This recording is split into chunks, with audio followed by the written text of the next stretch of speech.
ফেরদৌস মাঝি আর নিপুণ বড়লোক বাবার শিক্ষিত মেয়ে। 2016 সালে 52 থেকে 71 ছবিটিতে জুটি বেঁধে অভিনয় করেছিলেন ফেরদৌস ও নিপুণ। পরিচালক ছিলেন দেলোয়ার জাহান ঝন্টু। দীর্ঘদিন পর এই পরিচালকের নতুন একটি ছবি দিয়ে আবারও জুটি হিসেবে বড় পর্দায় ফিরছেন দুজন। ছবির নাম সুজন মাঝি। গাজীপুরের উলুখোলায় ছবির শুটিং শুরু হয়েছে। ছবিতে ফেরদৌস মাঝির চরিত্রে আর নিপুণ বড়লোক বাবা শিক্ষিত মেয়ের চরিত্রে অভিনয় করেছেন।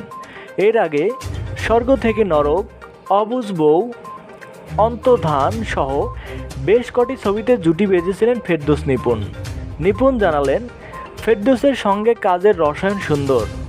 বললেন, ফেরদৌসের সঙ্গে সিনেমার চেয়ে স্টেজ শো বেশি করেছি। জুটির মধ্যে বোঝাপড়া বেশি থাকলেও স্টেজও বেশি করা হয়। সেদিক থেকে ফেরদৌসের সঙ্গে বোঝাপড়াটা বেশ ভালো। আশা করি ছবিটি অনেক ভালো হবে।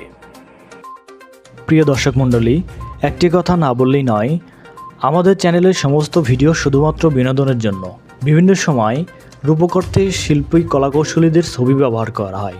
এটা সবাই বিনোদন হিসেবে গ্রহণ করবেন। ধন্যবাদ।